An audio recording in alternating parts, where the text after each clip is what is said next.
Wasak at butas mga tol, mga barko natin, no? Matapos itong banggain ng China mga kapatid dito sa West Philippine Sea.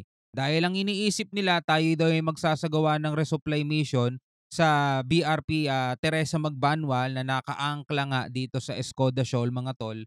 Eto, binangga tayo mga tol, dalawang barko natin mga tol ang binangga nila. At pagkatapos nilang gawin yon mga tol, eto pahayag nila, tayo daw ang sadyang bumangga sa kanila, no? Tulad nga ng sinabi ni Secretary Gibo Chodoro mga tol, tuloy-tuloy na yan. Susunod-sunurin na naman tayo ng China mga tol sa pangaharas nila dahil nga talagang hindi sila maayos kausap eh.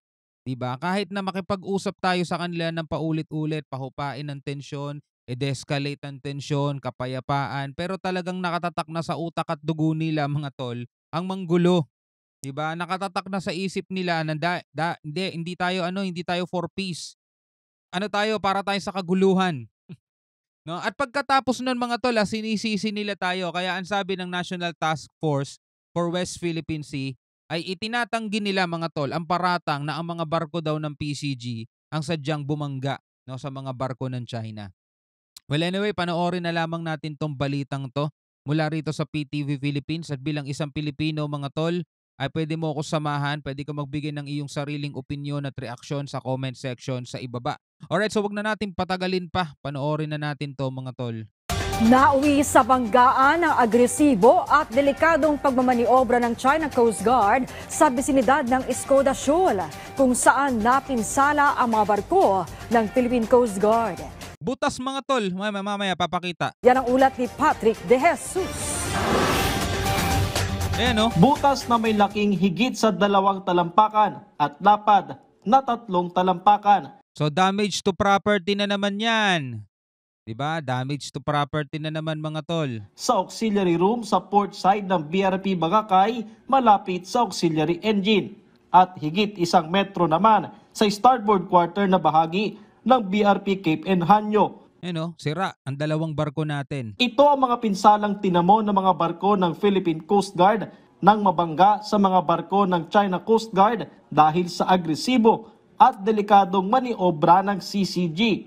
Sa totoo, tama yung mga nagko-comment dito. Paulit-ulit na lang nakakasawa. Totoo naman mga tol eh. Pero anong gagawin natin? Wala naman nagbabago. So kailangan talaga natin pansinin to. Alangan ng ipagwalang bahala na lang natin tong mga ganitong bagay, di ba?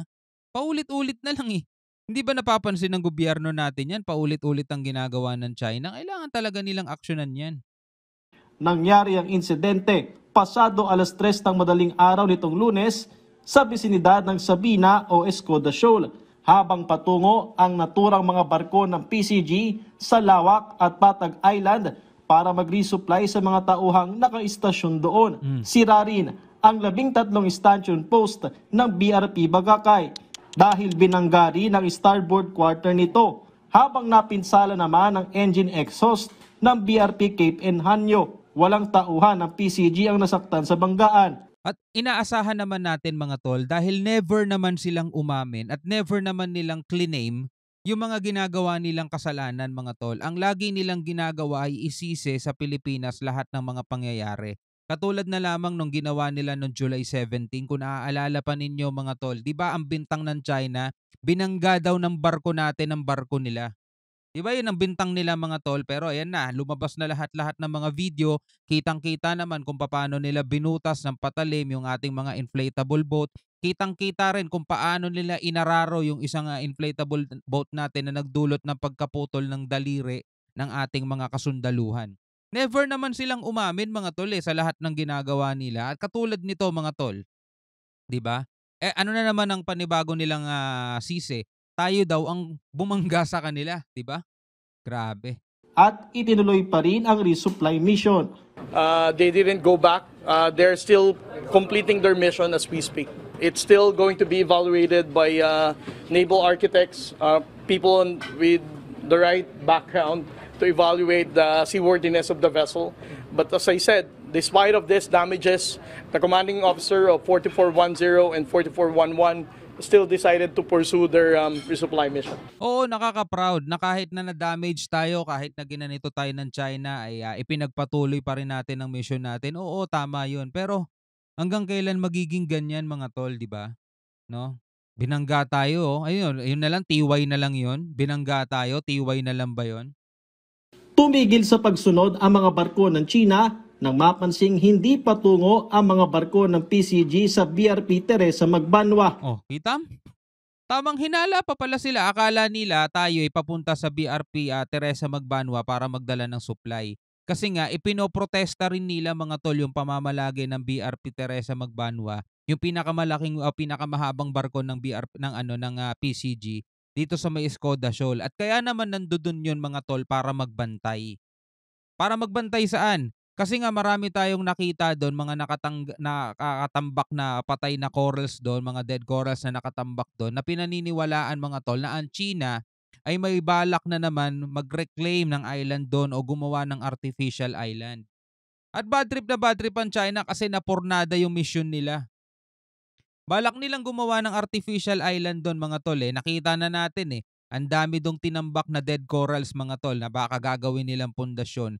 Kaya pinadala doon yung Teresa Magbanwa at hindi na umalis doon. Kaya sinusuplayan na lang ng pangangailangan yung mga tao na nandoon. Pero sana wag matulad yung Teresa Magbanwa sa BRP Sierra Madre na talagang nandoon na hanggang mabulok. Sana hindi, 'di ba? Pero eto na nga yung pinoprotesta ng China. Kaya ngayon pati yung mga resupply ngayon doon hinaharang nila at etong dalawang barko na 'to na pagkamalan nila na papunta doon para mag-resupply, eto binangga nila mga tol. O tumigil din sila sa pagsunod nung napansin nilang hindi naman pala doon papunta. Kitang-kita na natin yung galaw, 'di ba? Basang-basa na natin. Na mula noong Abril pa na natili sa Escoda Shoal. Therefore, we April, May, June, July, o August, 4 na buwan na. can just assume that the Chinese government thought that those 44-meter vessels are really intended to reinforce our presence in Skoda Shoal. But for the information of everyone, these 44-meter vessels is just going to carry out a routine resupply operation for our Coast Guard troops deployed in Lawak Island and in Pata.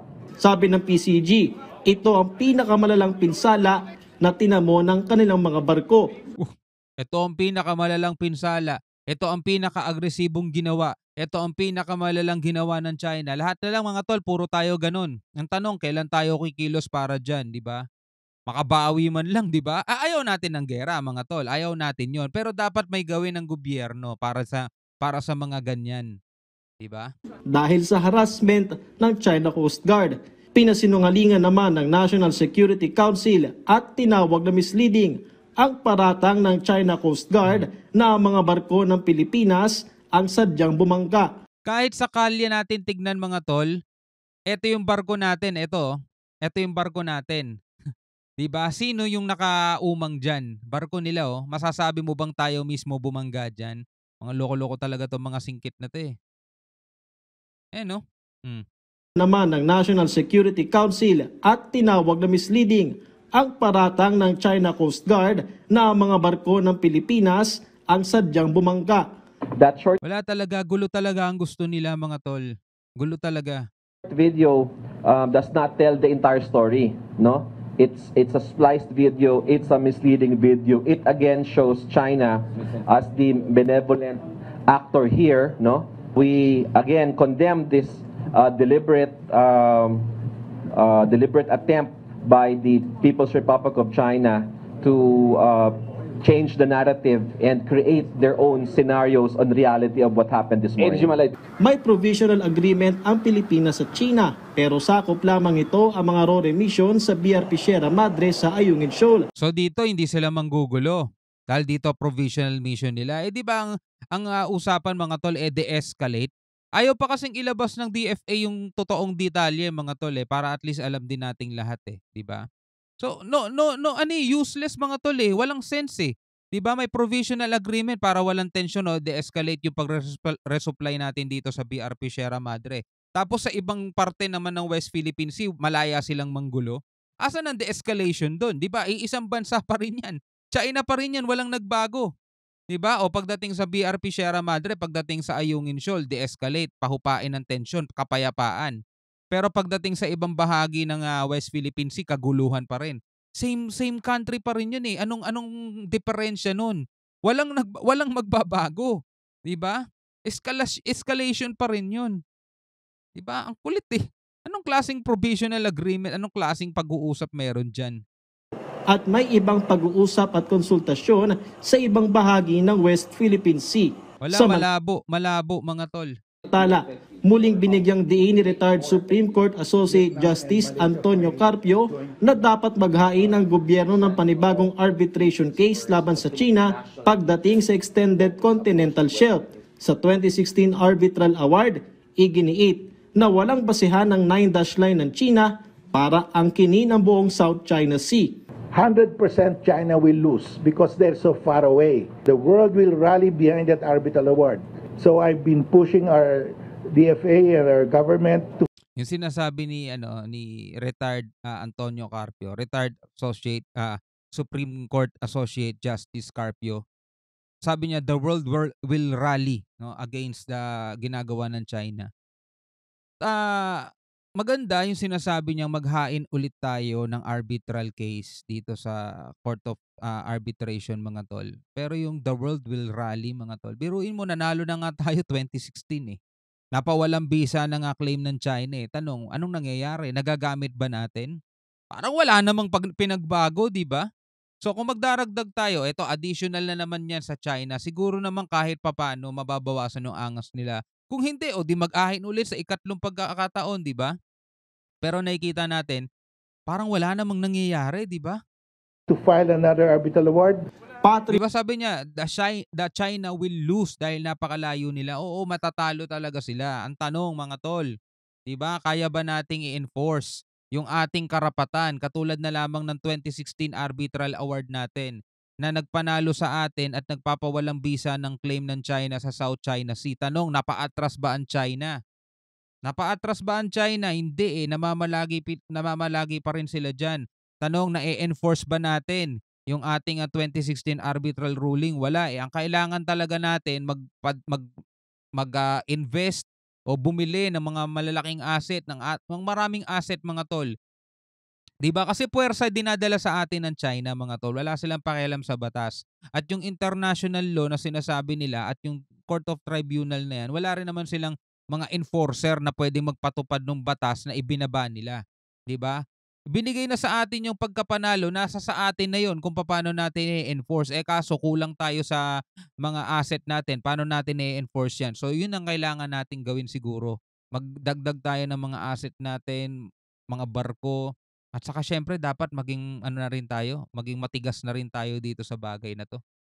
Alright? So bilang isang Pilipino mga tol, ano masasabi mo dito sa pinakabagong ginawa ng China dito sa West Philippine Sea? Comment ka na lang sa ibaba. Hanggang sa muli, ako nga pala si Shobal D. Peace out.